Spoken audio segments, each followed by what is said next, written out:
Boa noite, pessoal, tudo bem? Muito legal estar aqui com vocês. Estou bem feliz, bom em encontrar algumas pessoas que eu estou vendo aqui, que eu já conheço, feliz em conhecer outras, onde não nos encontramos ainda, e feliz também porque hoje é uma live aberta, mas que faz parte do lançamento de um curso, que tem uma história por trás dele, e hoje eu vou poder contar a história desse curso, e como a gente chegou até essa live para vocês. Nós estamos aqui com uma possibilidade de projetar, e eu vou projetar, vou compartilhar aqui uma tela de projeção de um PowerPoint, e vocês podem fazer perguntas no chat durante a aula. Mas enquanto eu estiver falando, eu vou ficar sem visão do chat. Então, nós faremos uma pausa para responder perguntas e só aí eu vou ter acesso ao chat, ok? Então, se vocês fizerem uma pergunta meio urgente, desesperada aí durante a minha fala, eu provavelmente não vou conseguir visualizar por aqui, tá bom? Mas vamos lá, vamos compartilhar aqui uma apresentação. Um momentinho. Aqui, vamos aqui. Opa. Momentinho. Estou apanhando aqui. Vamos lá. Ok. Então, como eu falei para vocês, eu estou muito feliz de estar aqui com vocês, estou muito feliz de estar aqui abrindo a segunda turma do nosso curso, do Mergulho na Meditação, e estou muito feliz também de estar podendo falar sobre um tema muito importante, mitos e verdades sobre meditação. Essa história de mitos e verdades, ela cerca a meditação desde sempre. Mas antes disso, eu quero conversar com vocês como é que a gente chegou aqui para falar disso que vocês chamam de mitos e verdades, e que nós vamos chamar de mitos e verdades também. Bom, eu hoje não vou falar para quem espera alguma coisa cair do céu, eu não falo hoje para quem acha que a meditação é alguma coisa mágica, não falo hoje para quem acha que a meditação é um negócio assim, meio fantasioso, que vai trazer uma coisa pirotécnica para a sua vida, tá bom? E para quem eu falo? Para quem eu vou falar? Eu vou falar para aquelas pessoas que acreditam que se treinarem uma técnica e se mergulharem de fato nesse treinamento, vão conseguir um equilíbrio entre saúde física e saúde mental, um equilíbrio entre vida pessoal e profissional, um equilíbrio entre mente e coração. Para essas pessoas que eu falo. Eu falo também para aquelas pessoas que não acreditam nisso, não acreditam numa fórmula mágica, num elixir que alguém te dá e que, a partir dele, você começa a se transformar. Como achar uma lâmpada maravilhosa ou alguma coisa dessa. Então, para essas pessoas que estão cansadas dessas coisas meio milagrosas, porque a gente não faz promessa milagrosa na área de saúde, a gente faz uma proposta de ensinar alguma coisa para alguém de uma maneira sincera e honesta. Para essas pessoas que querem aprender, querem mergulhar e querem se equilibrar, é que eu estou falando hoje, ok? Bom, mas falar de meditação é uma tremenda confusão. Por várias razões, tá? Falar de meditação é confuso, até pela própria palavra. De onde saiu o termo meditação? Saiu de, provavelmente, ocidentais vendo orientais meditarem. A meditação não é só do Oriente, ela não veio só do Oriente, ao contrário do que muitos pensam. Mas a meditação foi estudada com ocidentais vendo orientais meditando. Então imagina lá os ocidentais olhando um monge oriental meditando e um falando para o outro: o que será que ele está fazendo? Sei lá, está parado, quieto. Eu só fico assim quando eu estou assim pensando, refletindo, meditando sobre alguma coisa. Meditação.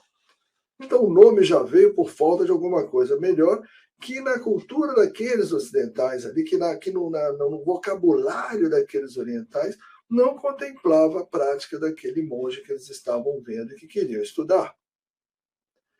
Também é confuso porque quando as tradições místico-filosóficas vieram do Oriente para cá, trouxeram um pacote de intervenções.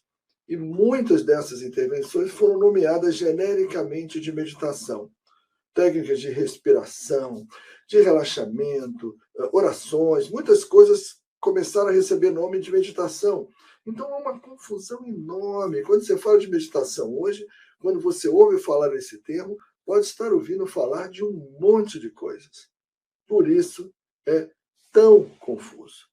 Mas por que eu acho que posso ajudar a tirar essa confusão? E como eu cheguei até aqui para falar de mitos e verdades sobre meditação. Deixa eu contar um pouquinho da minha história para você. Tudo começou em 1977. Era um garoto, 17 anos, fazia artes marciais, tinha feito um judô e fui fazer taekwondo. E numa das academias que eu frequentava, eu encontrei um dia, nem era uma academia de taekwondo, era de outra arte marcial, eu encontrei um dia um monge, um indiano. E ele estava lá, hospedado naquela academia, passando umas 2 noites ali, e eu perguntei se ele sabia meditar, porque eu ouvia muito falar dessa história de meditação, e ele disse que sim, e eu pedi para ele me ensinar.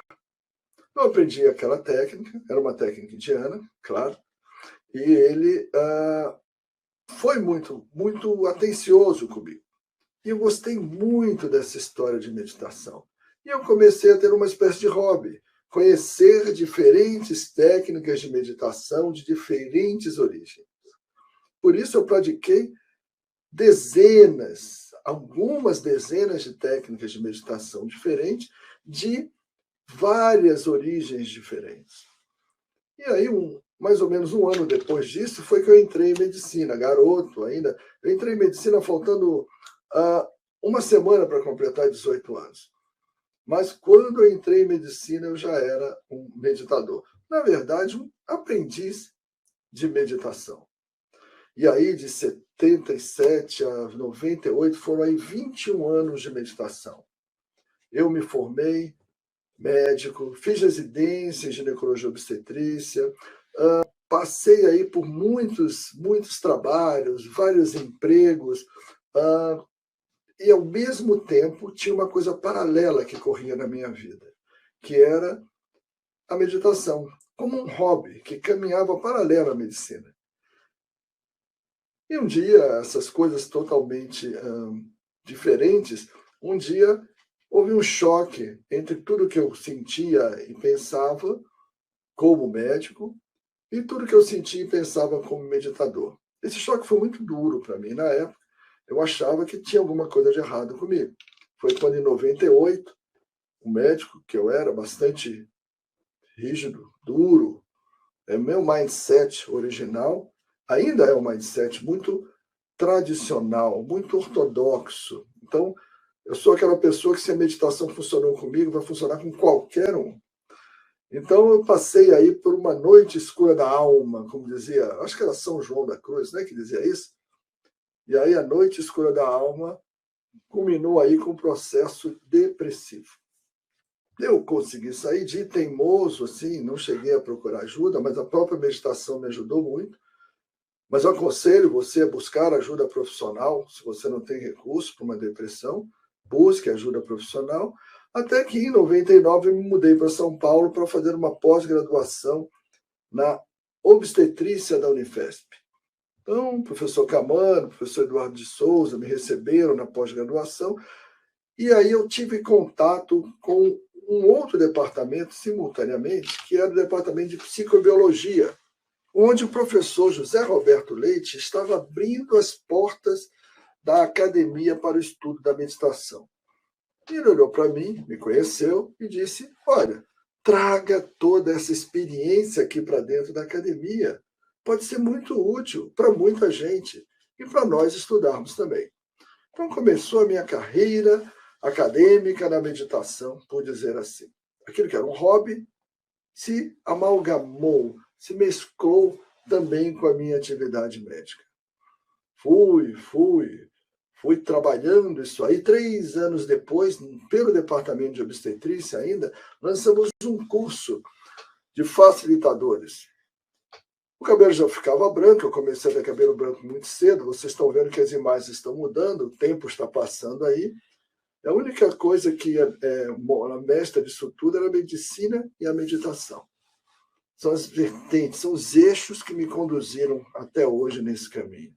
E esse curso foi de 2002 a 2005, formou umas 4 primeiras turmas dentro do departamento de obstetrícia.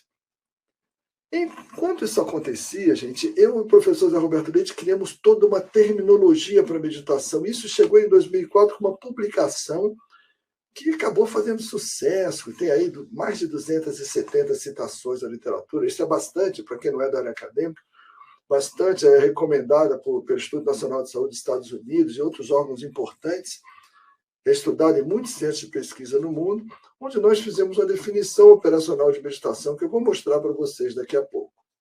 Em 2005, veio o lançamento do meu livrinho, Medicina e Meditação. Está até hoje aí o livrinho, está na 9ª edição, e foi um livro muito, muito bem sucedido. Em 2012, eu vim participar da fundação do Núcleo de Medicinas e Práticas Integrativas da Unifesp, o NUMEP. E dentro do NUMEP houve a possibilidade de eu voltar com o curso de facilitadores de meditação. Começou em 2012, voltou, e até hoje está, em 2022. E nesse tempo todo, toda essa linha do tempo que vocês viram aí, eu tive contato com muitos professores de meditação. Eu ensinei muita gente a meditar. E formei centenas de profissionais de saúde como instrutores de meditação. Toda essa história desagou agora neste curso que se chama Mergulho na Meditação. Então, essa é a história que me trouxe até aqui para conversar com vocês sobre esse assunto. Mitos e verdades sobre meditação. Vamos, então, ver algumas afirmações aqui, tentando entender se elas se comportam como mitos quando são verdades, ou se elas se comportam como verdades para alguns quando são mitos. A primeira delas, quando se diz que meditação é religião, que meditação é obrigatoriamente uma prática religiosa. Claro que isso é um mito. Vamos imaginar que os monges aí de um mosteiro, pode ser um mosteiro cristão, não precisa ser nem oriental, tem o hábito de sair ali em atitude meditativa e girar pelo bosque, pela natureza, em torno do mosteiro, em oração, e faz essa caminhada de 1 hora por dia em silêncio e voltam para o mosteiro. Isso é uma atividade religiosa para eles. E vamos imaginar que alguém estude isso e diga: puxa vida, andar no meio da natureza em silêncio por 1 hora é benéfico para a saúde. E pode usar isso como uma prática, como uma intervenção de saúde. Não quer dizer que isso é religião. Alguém pode ver essa prática e falar: poxa, o sujeito está fazendo coisa religiosa. Mas não. Ela pode estar depurada como apenas uma ação de saúde. Não há nenhuma obrigação da meditação ser praticada num cenário religioso. Não há nenhuma proibição da meditação ser praticada num cenário religioso. Também se fala muito que meditação é uma coisa alternativa, é uma coisa de bicho grilo, né? Você foi meditar, virou bicho grilo. Algumas colegas me diziam: Roberto, foi meditar, você largou a medicina, agora você está meditando. E, na verdade, a meditação está longe de ser uma coisa alternativa. A meditação pode ser praticada por... Eu conheço cientistas que meditam, executivos que meditam, médicos que meditam, pessoas que são ateias, né? O sujeito é ateu e pode meditar perfeitamente. Você não está fazendo alguma coisa alternativa. Isso até hoje eu acho que está muito mais fácil do que quando eu comecei. Eu costumo dizer para os instrutores que eu formo que a parte difícil do caminho eu já trilhei para vocês. Agora parece que é difícil, mas está muito mais fácil do que quando a gente começou. E quando se diz que a meditação é uma coisa boa para a saúde, se está falando a verdade? Quase sempre sim. A meditação é uma coisa muito boa para a saúde. Em algumas situações, ela ajuda muito mais. Em outras, ajuda menos. Em algumas, ela ajuda pouco ou nada. Tem momentos, tem algumas situações em que ela é a mais indicada, outra que ela é a menos indicada. Eu vou mostrar depois algumas situações de saúde para vocês, onde a meditação ajuda. Mas a meditação é, sim, um procedimento baratíssimo, de custo quase zero, e que traz benefícios para a saúde, sim. Muito comum também é se falar que a meditação é uma coisa muito difícil de se fazer. Gente, isso é muito complicado. E tem várias razões para se dizer isso. Uma delas é porque as pessoas confundem uma técnica com um estado meditativo, né? Vamos imaginar, por exemplo, que você me pergunta, se eu seja um violinista, eu sou um exímio violinista, e você me pergunta o que é tocar violino? Aí eu falo assim, tocar violino é se misturar com a música, é surfar nas notas, é flutuar na melodia, e suas mãos tocam o instrumento, porque, na verdade, suas mãos e o instrumento se tornam uma só coisa. Bom, se eu sou um exímio violinista, isso é verdade. Só que eu te ensinei a tocar violino? Não, porque eu estou falando do estado e não da técnica. Então, a meditação não é algo difícil. A técnica da meditação, na verdade, é algo simples de aprender, sim. Mas as pessoas confundem muito a técnica com o estado. Existe uma técnica e existe um estado. Quando você pratica adequadamente a técnica, quase sempre você consegue um estado que a gente vai apelidar aqui hoje de estado meditativo. É comum você ouvir também algumas pessoas dizendo que para meditar você precisa mudar. Olha, para meditar você tem que entrar para esta religião aqui, você tem que entrar para aquela seita ali, você precisa mudar a maneira de se vestir, você precisa mudar a sua alimentação, você tem que parar de fumar, você nunca mais vai poder beber. Então, existem essas histórias, né? Eu preciso mudar aí para uma casinha, que nessa que aparece, uma casinha de campo, sossegada, que aí você vai virar um meditador. Isso tudo, gente, é mito. Não há nada, nada, nada que se exija de você para que você comece a meditar. Você é absolutamente livre de qualquer obrigação prévia para meditar, a não ser aprender direito e praticar regularmente.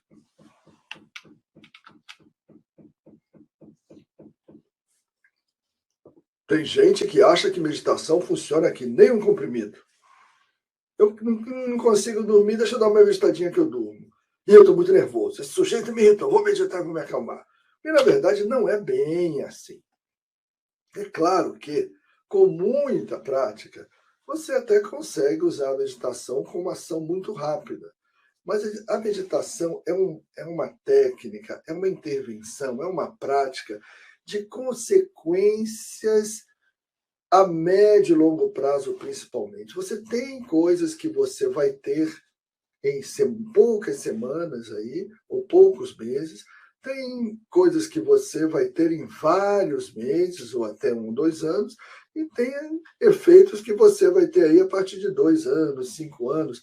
Mas não é uma coisa à base do pá, puf, ponto. Estou muito nervoso, meditei, pronto, me acalmei. Não é bem assim. Muda a sua maneira de lidar com o estresse, mas não é como um comprimido, uma injeção na veia. Muito menos a meditação é uma coisa que nem uma cirurgia. O que é uma cirurgia? A pessoa tem uma orelha que não gosta da orelha, a orelha é uma orelha muito saltada e ela vai operar a orelha. Então, ela toma anestesia, apaga, quando acorda a orelha já está de outro jeito para o resto da vida. Como se você fosse uma pessoa muito nervosa. Eu sou muito nervoso. Então, eu vou meditar. Pronto, meditei uma, duas vezes, pronto. Sou calmo para sempre. E não é assim. Não é uma intervenção cirúrgica. É uma coisa que transforma, muda o funcionamento do cérebro, muda a química do cérebro, aí muda a química do corpo e vai regulando as funções do corpo. Ou melhor, permitindo que as funções do corpo se autorregulem sem interferências indevidas. Bom, mas isso é uma história um pouco mais profunda, que não vai dar tempo da gente mergulhar tanto hoje. Meditar é não pensar em nada. Está aí um dos maiores sacrilégios que se cometeu contra a meditação. Por anos, por décadas, talvez por séculos. Pulmões respiram, coração bate, mente produz pensamentos. Isso é normal. Meditar não tem nada a ver com não pensar em nada. Imagine que você é um furacão. Você é um furacão. Mas você só enxerga a sua periferia. Tem ventos de 200, 250, 280 km por hora girando assim vertiginosamente. Isso seriam os seus pensamentos girando. Então você está no meio da periferia do furacão. Em que consiste essa história, a evolução, a história natural do meditador, a história inicial do meditador? Consiste em parar o furacão? Não. Consiste em conhecer o centro do furacão. Descobrir que, simultaneamente àquela periferia, existe um centro. E você começa a se perceber no centro e a periferia está girando. Mas existe também um centro. Que você não é só a periferia, que você também é o centro do furacão, ao mesmo tempo. E isso te permite ir adquirindo um centramento, à medida que você não embarca tanto nas sequências de pensamento. O que não quer dizer que a mente não vai parar de funcionar. Que a mente vai parar de funcionar. Não quer dizer que ela vai parar de funcionar. Então, vamos esquecer essa história de que meditação é não pensar em nada, por favor. Se fala que tem algumas pessoas que têm que ter mais cuidado para meditar. Isso é verdade. São poucas pessoas correm um risco maior quando meditam. Mas existem essas pessoas, sim. As principais seriam pessoas com alguns diagnósticos de psicose, principalmente a esquizofrenia. A depressão psicótica também. Nós temos a depressão leve, né? Temos o blues, a depressão leve, a depressão moderada, que são as depressões mais comuns que as pessoas têm, que fazem tratamento, usam alguma medicação, mas tem um nível de depressão grave que aquela pessoa é internada. Ela precisa usar várias medicações, às vezes injetáveis, às vezes procedimentos até mais fortes, assim, como mistura coquetéis injetáveis ou eletrochoque. Esses tipos de depressão muito graves também trazem um risco aí para quem pratica meditação, se for praticar meditação ou tentar nesse momento. Geralmente nem tem motivação para isso, mas mesmo assim não se deve começar assim. As pessoas com esquizofrenia têm que ter um certo cuidado, principalmente se não estão com o quadro sob controle, digamos assim, não estão bem medicados, bem acompanhados, sem surtos há 6 a 12 meses. E algumas pessoas com um transtorno borderline, que é um tipo de distúrbio da personalidade, Então, é interessante, não vamos falar sobre esses diagnósticos hoje, não é o objetivo dessa live, mas é interessante bater um papo com o seu médico, se existe, se você tem um desses diagnósticos, ou se existem esses diagnósticos na sua família. E geralmente, em mais de uma pessoa da sua família, é bom bater um papo com o médico antes, para você ter a segurança de que pode começar a meditar. Mas, de uma forma geral, meditação é para quase todo mundo. Eu conheço gente também que diz que não, eu medito fazendo outras coisas. Por exemplo, eu estou dirigindo, eu estou meditando. Eu estou lavando um prato, eu estou meditando. Isso é possível? É possível você dirigir com muita presença. Não está dirigindo e pensando em mil coisas ao mesmo tempo, está totalmente focado ali na direção. É possível você lavar um prato com muita presença. Mas, se você estiver dirigindo e aplicar a fórmula operacional que eu vou te mostrar daqui a pouco, não dá para fazer essas coisas ao mesmo tempo. Se acontecer alguma coisa diferente do habitual lá durante a sua direção, você pode bater o carro. Se alguma coisa sair daquilo estritamente habitual durante a lavagem da louça, você pode quebrar o prato. Então é possível ter presença, mas não meditar enquanto faz coisas, porque a meditação é uma intervenção. A técnica é diferente do estado. Muita gente vai fazer meditação também querendo o que eu chamo de efeitos pirotécnicos. Eu vou meditar para evitar, eu vou meditar para ver Buda, eu vou meditar para ter uns baratos. Olha, embora possam ocorrer esses momentos mais legais, essas vivências mais fortes, é diferente meditar. O estado meditativo não é esse. Ao contrário, é um estado de centramento, de calma, de silêncio interior.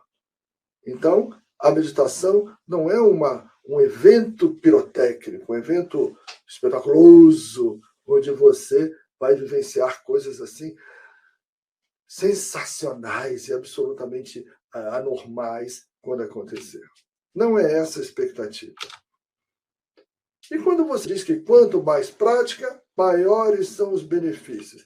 Bem, essa sim é uma grande verdade. Uma grande verdade. Quanto maior o tempo de prática, quanto mais semanas você praticou, quanto mais meses você praticou, quanto mais anos você praticou, maiores serão os benefícios. Desde que você, primeiro, pratique de uma forma tecnicamente certa, adequada. E segundo, desde que você pratique regularmente. Aí sim, quanto mais prática, maiores vão ser, sim, os benefícios. E que benefícios são esses? Para o corpo e para a mente. À esquerda aparecem os benefícios para a mente. À direita aparecem os benefícios para o corpo.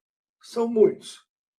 Hoje a live não é sobre isso, mas sim, existem vários benefícios, alguns mais bem estudados, outros menos, alguns com mais evidência, outros com menos evidência, mas existem benefícios sim.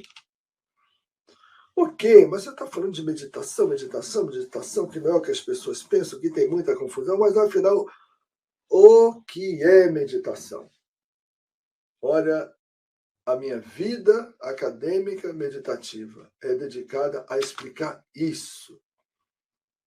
Tudo que a gente vai tentar publicar sobre meditação, muito do que a gente publica sobre meditação tem isso, essa tentativa de que as pessoas entendam o que é meditação, entendam o que é operacionalmente a meditação. E a gente entende como meditação algo que tem 4 características. Primeiro, existe uma técnica. Alguém vai ensinar alguma coisa para você. Não vai falar, ó, senta aí e medita senta aí e fica quieto que alguma coisa vai acontecer. Não. Alguma coisa ela vai ter que ensinar essa pessoa. Segundo, preferencialmente autoinduzida. Ah, não existe meditação guiada? Existe sim. Mas a nossa experiência clínica mostra que a técnica meditativa autoinduzida ela é mais segura, apesar de no começo parecer mais difícil. Ela é mais segura. E a nossa experiência clínica mostrou que pessoas que meditam, fazem meditação guiada, às vezes entram em estados modificados de consciência que não são estados meditativos. Existem outros estados modificados de consciência diferentes daquele estado característico da meditação. E toda técnica de meditação tem duas coisas: um artifício de autofocalização e o relaxamento da lógica. Esse artifício de focalização a gente apelida de âncora. Toda técnica de meditação tem âncora. É aquilo, aquela coisa onde vai ficar toda a sua atenção, ou toda a sua intenção, ou toda a sua entrega. Em algumas técnicas é a respiração, em outras é um som que se pronuncia, em outras é o nada, o todo, o agora. Mas sempre existe essa coisa, que você pode chamar de âncora ou de outro nome, onde vai estar a sua atenção, com o tempo a sua intenção, com o tempo a sua entrega. E um outro item é o relaxamento da lógica, que é evitar se envolver nas suas próprias sequências de pensamento. Não julgar, não analisar, não criar expectativas, tudo que a gente está fazendo agora. Como? Basta você não se envolver nas suas próprias sequências de pensamento. Aí você fala, aí piorou. Como é que eu não vou me envolver nas minhas próprias sequências de pensamento? Através da técnica de um loop operacional, como a gente costuma dizer. Você mantém toda a sua atenção na âncora, ou sua intenção, a sua entrega, aí depende do seu nível de prática. Isso vai reduzindo o envolvimento no fluxo de pensamentos até que você fica naquele estado de silêncio, relaxa a lógica, e daqui a pouco você está pensando no lanchinho que você vai fazer daqui a pouco, no jogo do seu time, na viagem que você está tentando montar para você. Opa! Você perdeu a entrega, o foco na âncora. Você vai sair daqui e voltar para a âncora. Reduz o seu fluxo, o envolvimento no fluxo de pensamentos. Você volta ao relaxamento da lógica. Está pensando em outra coisa e volta para a âncora.